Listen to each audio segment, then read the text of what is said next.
책 읽는 자작나무.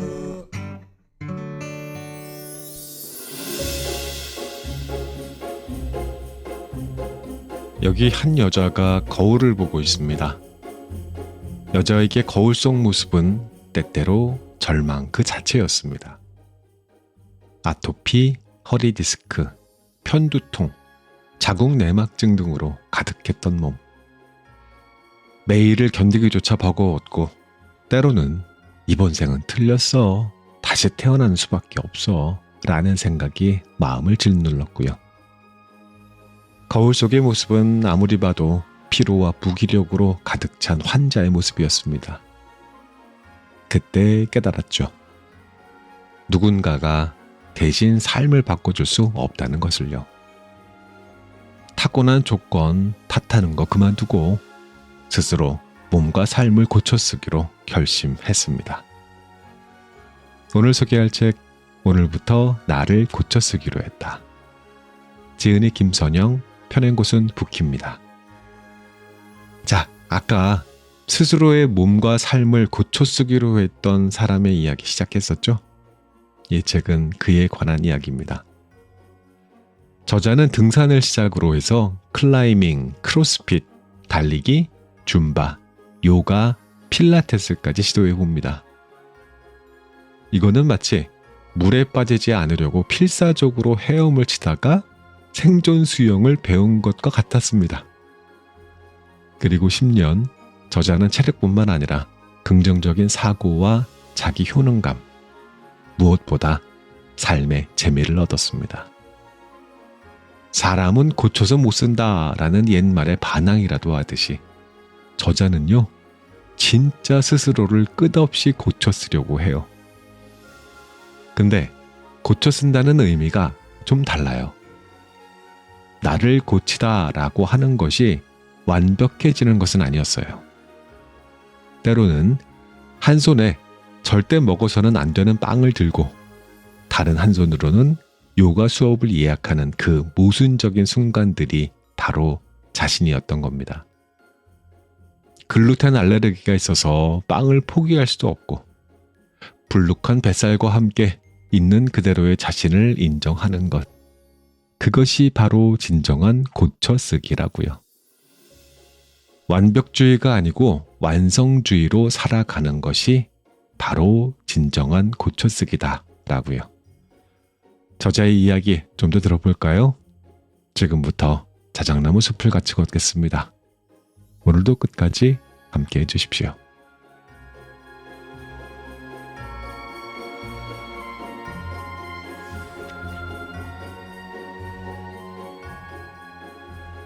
다시 태어나지 않고도 삶을 바꾸는 법. 이상하게 자도 피곤하고 밥만 먹으면 속이 불편했다. 조금만 신경 쓰이는 일이 생겨도 깨질 듯한 두통이 찾아왔고 월경 기간에는 허리가 두 동강에 날 것 같았다. 열심히 돈은 벌어서 뭐 하는지 병원비와 약값으로 다 나가는 걸. 하루 이틀도 아니고 주변에 아프다고 말하기가 민망했다. 그럴 때면 머릿속에 이런 생각이 맴돌았다. 이번 생은 틀렸어. 다시 태어난 수밖에. 한창 가꾸고 싶은 20대에 화장이나 염색을 마음 놓고 하지 못했다. 털이 북실북실한 앙고라 니트를 입고 반짝거리는 액세서리도 차보고 싶었다. 억지로 꾸미고 나면 종일 신경이 쓰이고 불편했다. 어김없이 알레르기 반응이 올라와서 피가 나도록 긁으며 후회했다. 나이가 들면서 이자 붙듯 각종 증상이 추가됐다. 아토피 피부염, 허리 디스크, 기능성 소화장애, 편두통, 자궁 내막증, 구순포진. 걸어다니는 종합병원이 따로 없었다. 또 아파. 이번엔 또 어디? 너는 어떻게 맨날 그렇게 아프니? 나를 가장 사랑하는 엄마가 했던 말들이다. 엄마가 누구보다 나를 걱정하고 안쓰러워한다는 걸 알면서도 나는 자꾸만 어깨가 움츠러들었다. 아플 때마다 죄송한 마음이 들었고 어쩌다가 나를 이렇게 낳았는지 원망스러울 때도 있었다. 그러다 그런 생각을 하는 자신을 미워했다. 하필 그 몸으로 밥 먹듯이 밤을 새우는 방송 작가가 됐다. 내 몸은 돌보지 못하면서 환자들의 건강법을 소개하는 프로그램에서 일했다. 출연자들은 더 큰 병도 저마다의 비법으로 완치가 됐다는데 그 비법들이 나에겐 통하지 않았다. 몸에 좋다는 현미채식도 독소를 뺀다는 사우나도 소용없었다. 오히려 더 나빠지기도 했다. 결국 아파서 좋아하는 일까지 그만두어야 했을 때에는 이렇게 사는 게 무슨 의미가 있나 싶었다. 그래도 어떻게든 살아야 했다. 기왕 태어난 거 많이 웃었으면 좋겠고, 때로는 아픈 날도 있겠지만 즐거운 날들이 더 많았으면 했다. 지금보다 덜 아플 수는 없을까? 아니, 이 몸으로도 하고 싶은 거 다 하며 마음껏 살 수는 없을까? 돌아보니 나를 키운 팔할은 병이었다. 잔병에 지치지 않으려고 나는 20대부터 지금까지 운동을 꾸준히 즐기고 있다. 술과 기름진 음식에 끌리는 나는 만약 아토피와 소화장애가 없었다면 비만이나 대사증후군이 생겼을 것이다. 허리 디스크나 단순 포진이 없었다면 내 체력보다 무리한 운동을 해서 부상을 당했겠지. 편두통은 예민한 기질의 반영이고 작가의 숙명이었다. 자궁 내막증이 없었다면 자연이나 친환경 생활에 무관심한 채 한없이 게을렀을 터. 살려고 발버둥 치다 보니 결과적으로 내 삶은 더 건강한 방향으로 흘러갔다. 내 마음대로 되지 않는다고 탓했던 몸이 실은 나에게 도움이 되는 길로 나를 이끌어주고 있었다. 그렇게 40에 접어든 지금 나는 과거의 어느 때보다 건강하고 밝고 긍정적인 사람이 되었다.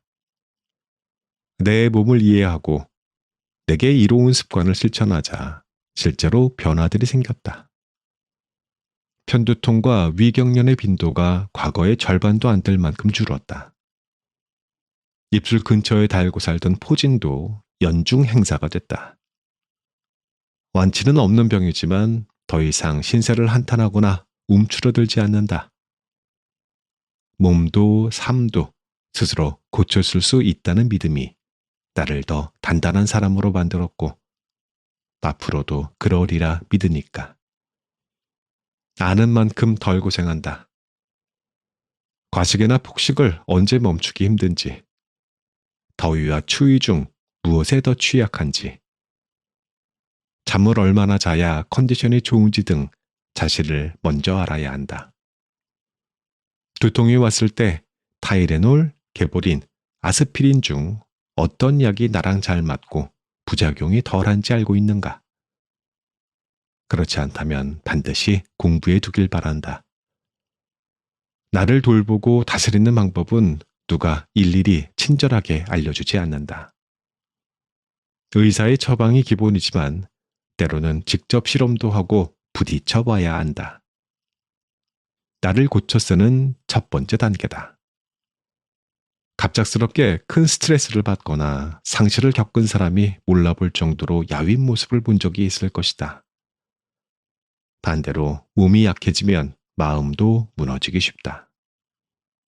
특히 만성질환은 우울을 먹잇감 삼아 더욱 증상이 나빠지면서 악순환을 일으키기도 한다. 그러니 아플 때에는 마음을 돌보는 일도 게을리해서는 안 된다. 나를 고쳐 쓰는 두 번째 단계는 내 손으로 해결할 수 있는 것과 없는 것을 구별한다. 자신이 어찌할 수 없는 일을 붙들고 걱정하는 대신 현실적인 방안을 찾는다. 나는 나에게 맞는 운동과 취미를 찾고 일과 관계를 정리했다. 그 과정에서 빠르게 기운을 얻는 나만의 루틴이 생겼다. 부정적인 생각과 감정을 긍정적으로 전환하는 노하우도 쌓였다. 자주 아픈 사람은 그만큼 불편하고 힘들지만 인생에서 포기해야 할 것을 빨리 배운다는 장점도 있다. 소중한 사람과 중요한 일에만 집중할 수 있다. 작은 일에도 감사하고 그래서 쉽게 만족하며 행복하다. 나는 아픔과 동거하면서 무력도 많이 사라졌다. 그러다 보니 일상생활에 큰 불만이 없다. 삶이 가벼워졌다. 이 글을 읽고 있는 당신 역시 한때의 나처럼 아침에 눈 뜰 때마다 현재의 자신을 리셋하고 싶지만 어디서부터 어떻게 시작해야 할지 막막한 사람이 아닐까.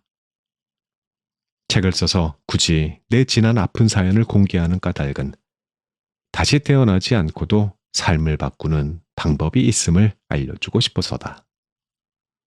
한 번뿐인 인생, 부실한 몸이라고 대충 포기하고 살기에는 너무 아깝다. 내가 바라는 나로 살고 싶다면 지금부터라도 몸과 마음의 힘을 꾸준히 키워야 한다. 다행히 나를 고쳐 쓰는 일은 그리 어렵거나 거창하지 않다. 조금 더 일찍 잠자리에 들고 하루에 5분만 시간을 내어 좋은 글을 베껴 쓰는 것처럼 당신도 마음만 먹으면 충분히 시작할 수 있다.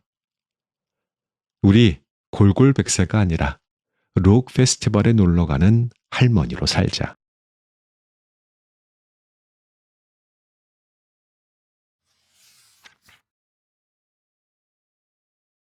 남친 대신 전환근을 넣었다. 본격적으로 운동을 시작한 건 20대 중반이 넘어갈 즈음이었다. 대학 시절 응원단 활동에 전력을 다했으나 졸업하니 계속할 수 없었다. 직업으로 삼고 싶을 만큼 응원단은 매력적이었지만 사실 나는 알고 있었다. 체력도 체력이지만 내 운동신경이 형편없다는 것을. 지금은 다르다. 10년 넘게 종류를 바꿔가며 일상에서 운동 루틴을 빼놓지 않자 내 나이대에서 뒤지지 않는 제법 괜찮은 운동신경을 갖게 되었다. 체력도 운동신경도 부족하고 등산이라고는 어릴 적 아빠 따라다닌 게 전부였던 내가 등산 동호회에 가입한 이유는 따로 있었다. 잿밥에 관심이 있던 것이다. 연애를 하고 싶었는데 소개팅과 동호회 중에서 자연스러운 만남이 낫겠다 싶었다.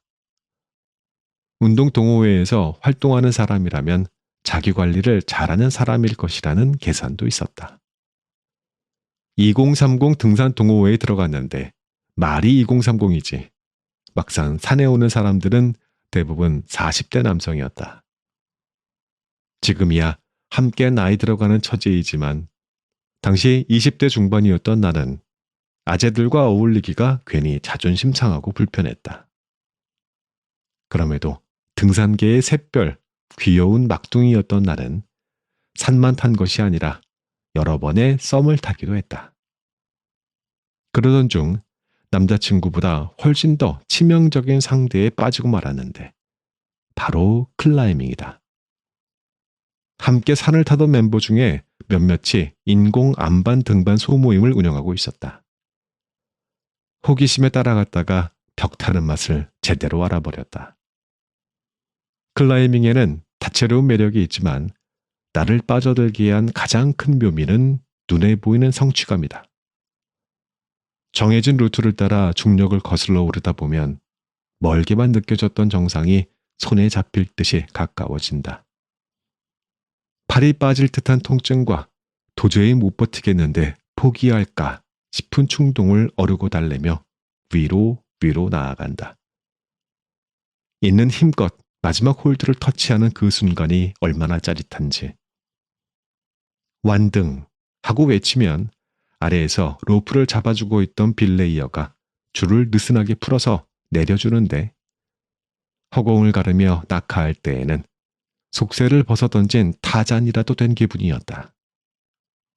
그 쾌감에 사로잡혀 한동안 퇴근 후 왕복 3시간을 투자해 뚝섬 인공 암벽장을 오가기도 했다. 암벽화는 발레리나의 토슈즈처럼 발에 밀착해서 신는다. 바위나 돌멩이 모양의 홀드를 발끝으로 디뎌야 힘을 안정적으로 받기 때문이다.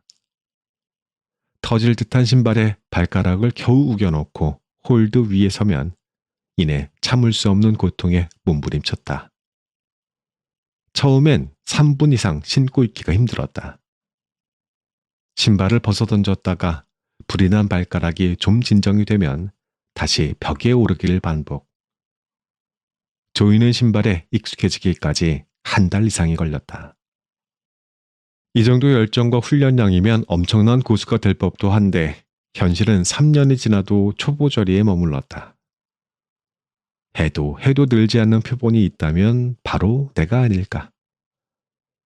요령과 기술을 익혀 처음부터 힘들지는 않아도 근력과 지구력이 부족하니 레벨이 올라가지 않았다. 원래 몸에 근육이 잘 붙지 않는 체질이기도 하거니와 조금만 과하게 운동하면 몸살이 나버렸다. 그러고 나면 회복하느라 쉬어야 하니 늘 제자리 걸음이었다. 근력도 누적이 되어야 하는데 모래성처럼 쌓으면 허물어지고 쌓으면 허물어지는 안타까운 몸이었다. 사람들은 운동을 꾸준히 하는 게 중요하다는 걸 알지만 실천하기가 어렵다고 말한다. 나 역시 예전에는 그 말에 동의했는데 클라이밍을 한 뒤로 생각이 바뀌었다. 그런 말을 하는 사람은 아직 자기 운동을 찾지 못한 것이다. 운동이 나와 맞지 않고 재미가 없다면 당연히 오래 하기가 힘들다. 그렇다면 나와 잘 맞는 운동을 어떻게 찾을까? 좋은 사람을 만나려면 다양한 인간 군상을 겪어봐야 하듯 언뜻 나와 관계가 없어 보이더라도 여러 운동을 시도하고 겪어봐야 하지 않을까? 물론 어떤 운동이든 초반 적응 시기에는 입문자의 고통이 따른다. 그럼에도 그 고통까지 감수할 수 있을 만큼 나를 사로잡는 운동이 분명히 있다. 알면 사랑하게 된다라는 최재천 선생의 말처럼 우선 나에게 맞는 운동을 제대로 알아보는 시간이 필요하다. 한두 번만으로는 알기 어렵다. 최소 3개월, 기왕이면 6개월 이상은 꾸준히 해봐야 매력을 발견할 수 있다. 또 그렇게 운동의 재미를 한번 알아버리면 다른 운동에도 기꺼이 기웃기웃하게 된다. 좋은 것보다 더 좋은 게 있을지 모르니. 20대 중반, 나는 그렇게 생활체육인의 삶을 시작했다. 지금은 주변에 함께할 동지가 없어 클라이밍을 쉬고 있지만 언제든 기회가 되면 신발장 속에 암벽화를 다시 꺼내 신을 것이다. 첫사랑을 어찌 쉽게 잊겠는가.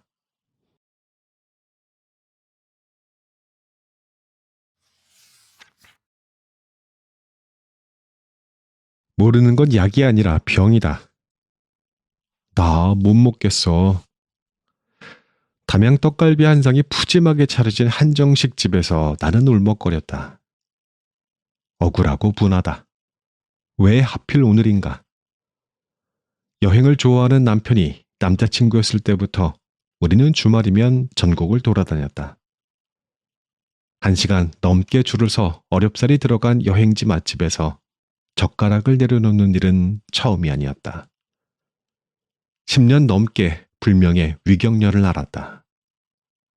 병원에 가면 진정제를 처방해 주는 게 다였고 주말에는 급한 대로 약국에 가서 약을 사 먹거나 응급실에 가기도 했다.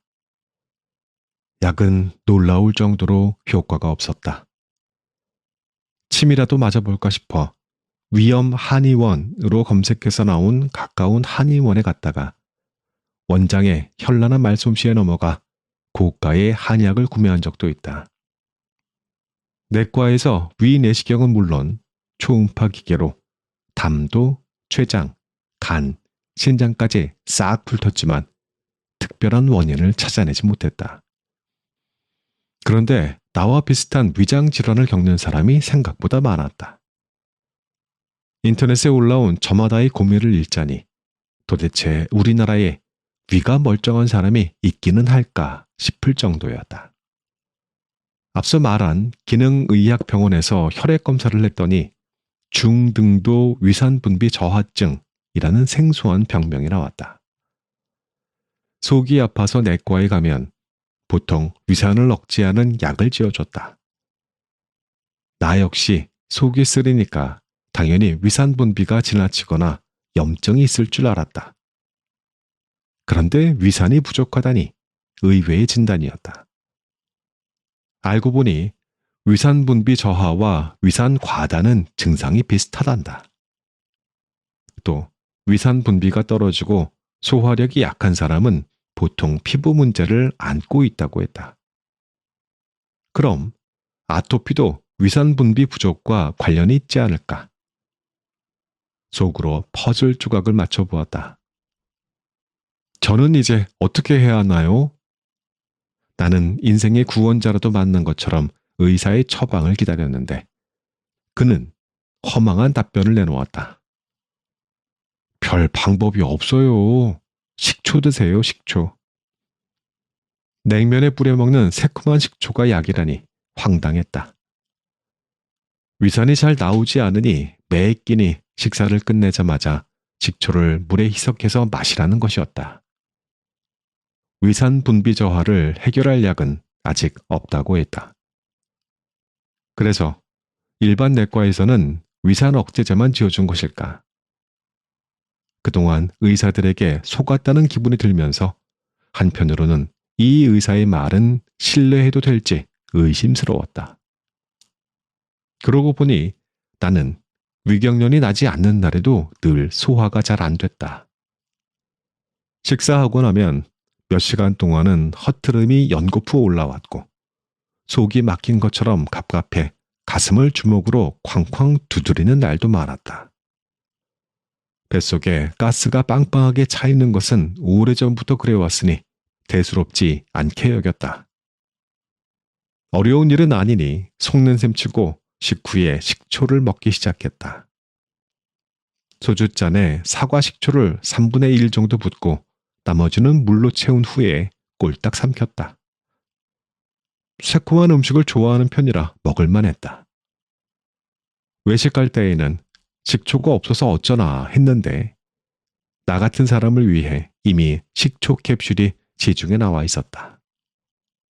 지금도 외출할 때에는 조그마한 약통에 식초 캡슐 2-3알을 넣어서 가방에 챙긴다. 식초를 챙겨 먹은 지 벌써 3년 차가 됐다. 효과가 있었는지 이전보다 훨씬 속 편하게 살고 있다.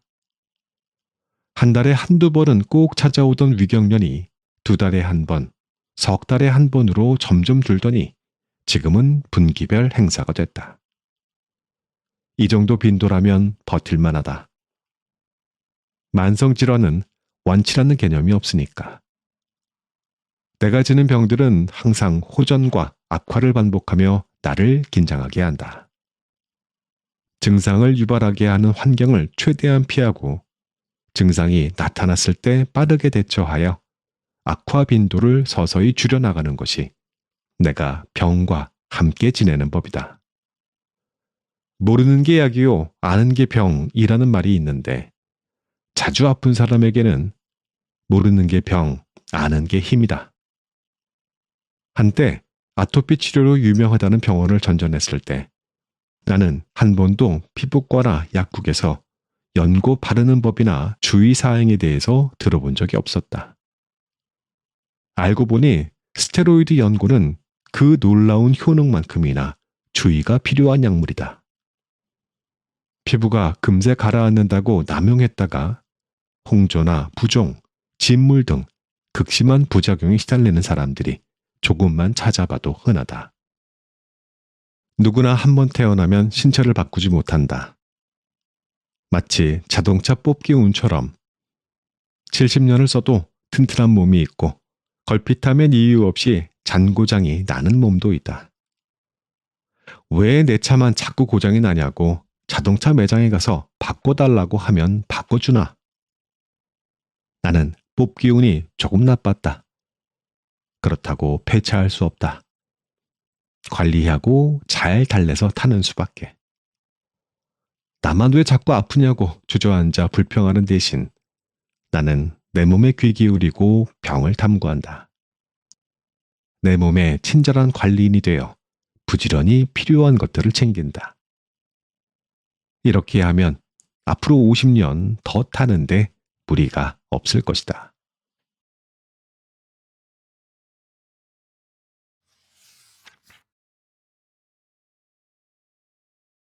몸이 불편할수록 불편하게 살기. 밖에 나아갈 때는 꼭 텀블러를 챙긴다. 강의하러 갈 때에도 친구와 만날 때에도 넉넉한 가방을 메는 이유는 덩치 큰 텀블러를 넣어야 하기 때문이다. 안 그래도 짐이 많은데 500ml 물을 가득 담은 텀블러라니 귀찮게 짝이 없지만 습관을 들이려 한다. 환경을 위하는 거룩한 마음 때문만은 아니다. 내 몸이 민감해서 그렇다. 종이컵 안쪽에 코팅 성분이 뜨거운 커피에 닿으면 미량이 남아 환경 호르몬이 나올 수 있다.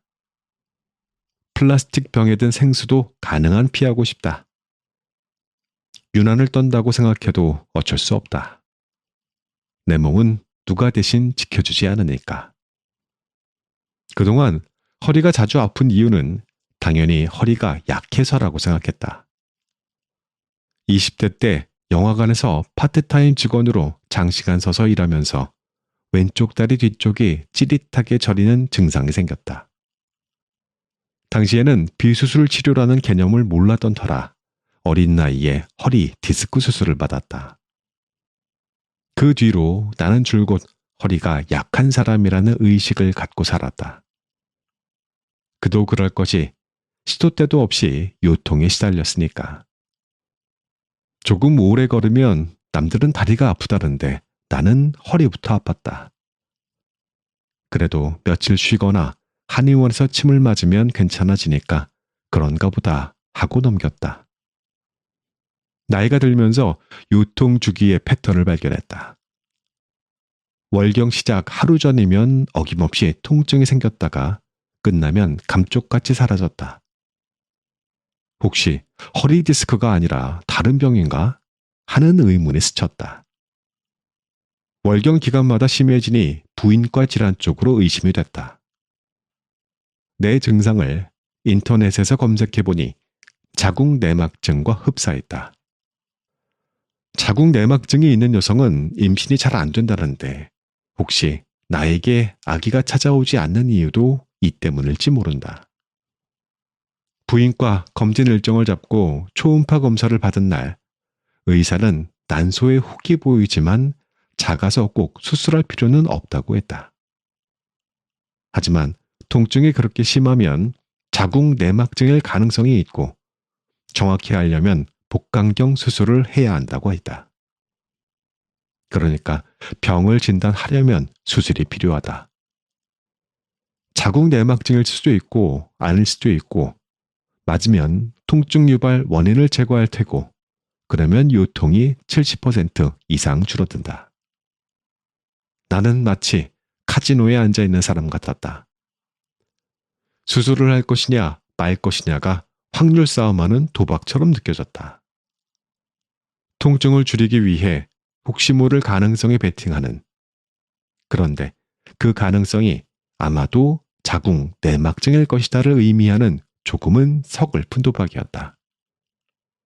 나는 오래 주저하지 않고 베팅했다. 전신 마취 수술이 몸에 해롭다는 걸 알지만 만약 진짜로 자궁 내막증이 맞고 그 원인을 제거할 수 있다면 지긋지긋한 요통과도 작별이 아닌가. 다행히 복강경 수술은 절개 수술보다 회복이 빠르고 후유증도 덜하다고 한다.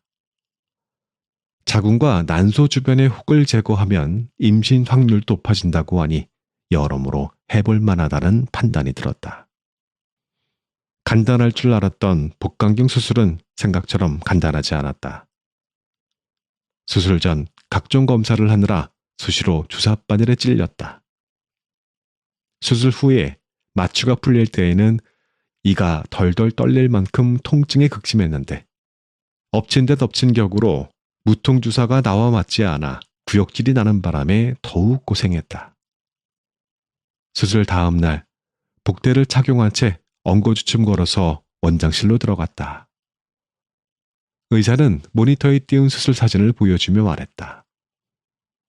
자궁 내막증 맞네요. 난소 혹도 제거했고요. 난소랑 자궁이랑 장이랑 다 유착이 되어 있더라고요.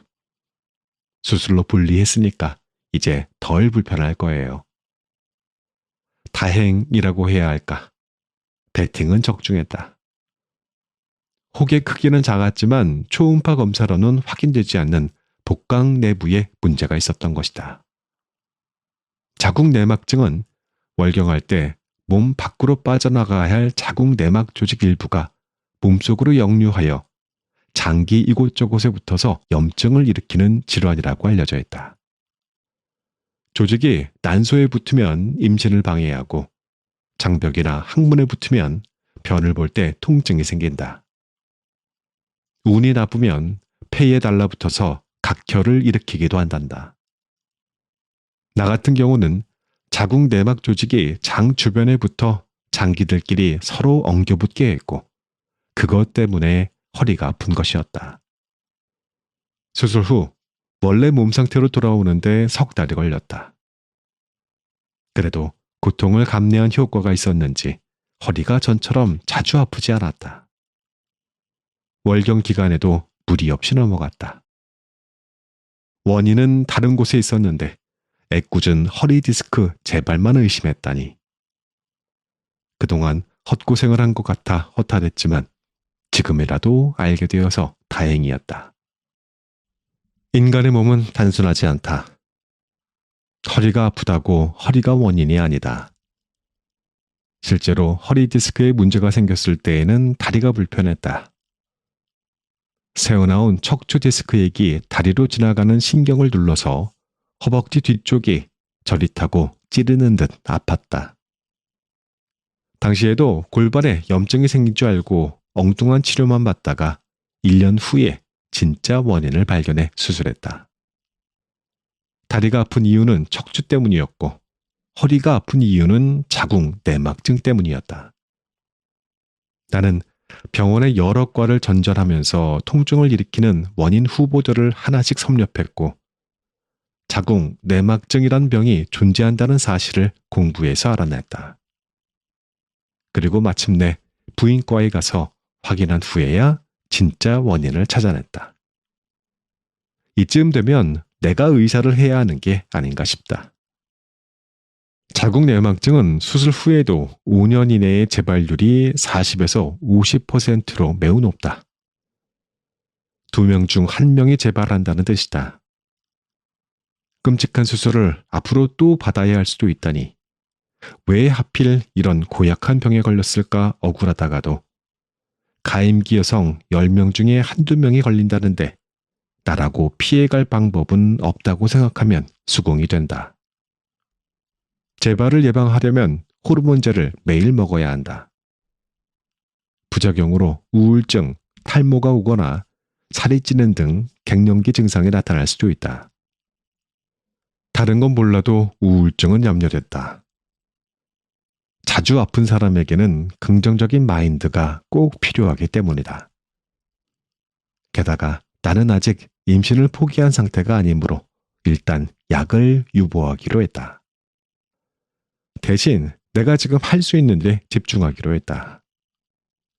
자궁 내막증에 해롭다는 환경 호르몬을 피하는 것이 우선이다.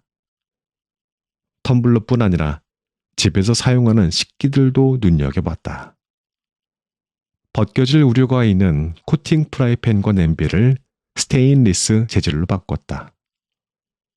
명절 선물로 받아서 쓰던 플라스틱 용기에 향기로운 샴푸와 바디워시를 치우고 천연 성분으로 만든 비누와 샴푸 바를 주문했다. 매일 몸에 닿는 것일수록 까다롭게 골라야 한다. 알고 보니 자궁 내막증 재발을 예방하는 방법은 불편하게 사는 것이었다. 일회용품을 쓰지 않기 위해 용기를 직접 들고 다녀야 하고 손쉬운 조리 도구를 포기해야 한다. 어쩌면 내가 체력이 약하다는 이유로 그동안 너무 편리함만을 추구한 것이 아닐까. 수술을 계기로 나태한 생활 습관을 점검했다. 몸의 통증은 더는 미루지 말고 내 일상을 돌아보라는 경고일지 모른다. 아픈 만큼 성숙하다라는 말은 손사래를 칠 만큼 진부하지만 부정하기 힘든 진실이기도 하다. 이제는 그만 성숙해도 될 것 같은데 말이지.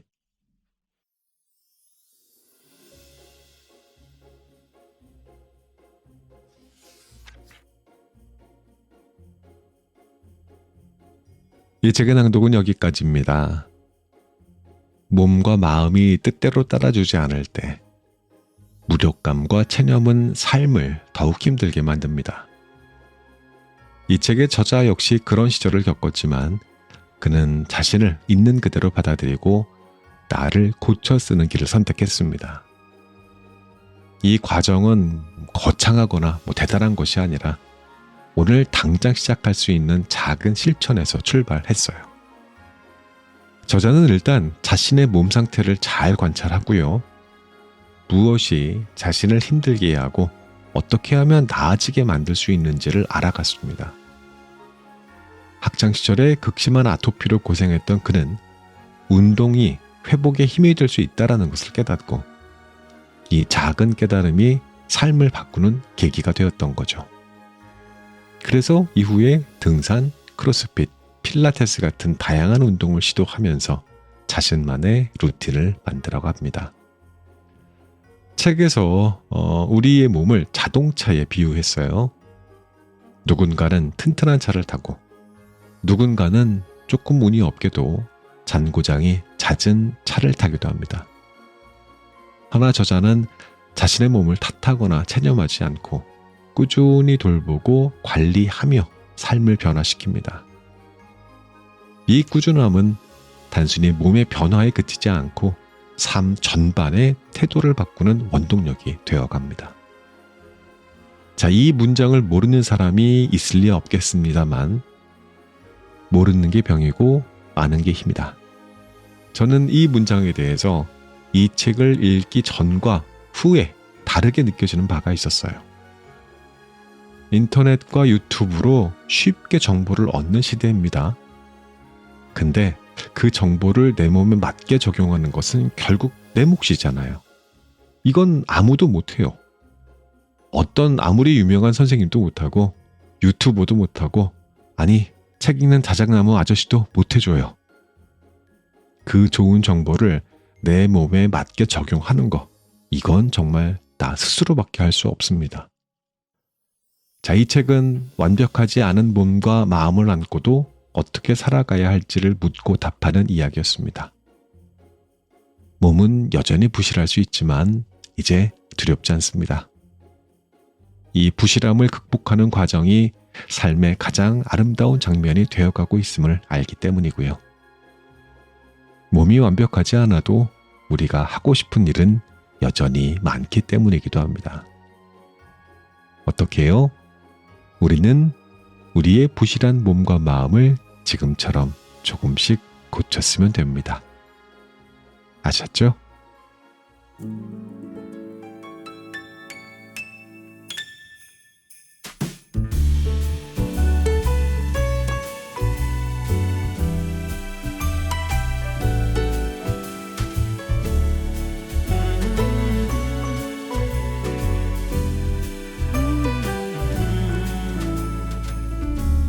Santa, I've been good this year. Make your list and check it twice. I'll leave you a note right here underneath the Christmas lights. Carols and bells, none of them help. I still feel blue. I just wanna fall in love this Christmas.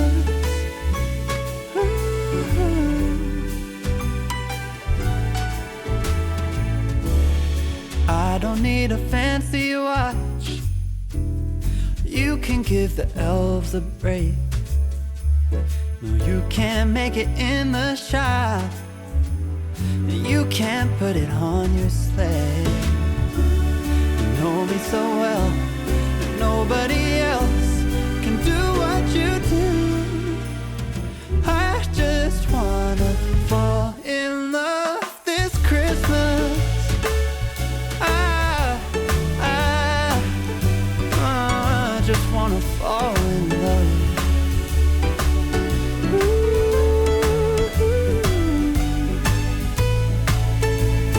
Save the wrapping paper, your ribbon and bow. I don't need that extra stuff. Oh, I just wanna fall in love. Santa, I've been good this year. Make your list and check it twice. I'll leave you a note right here underneath the Christmas lights. You know me so well, and nobody else can do what you do. I just wanna fall in love this Christmas. I just wanna fall in love. Fall in love. Just wanna fall.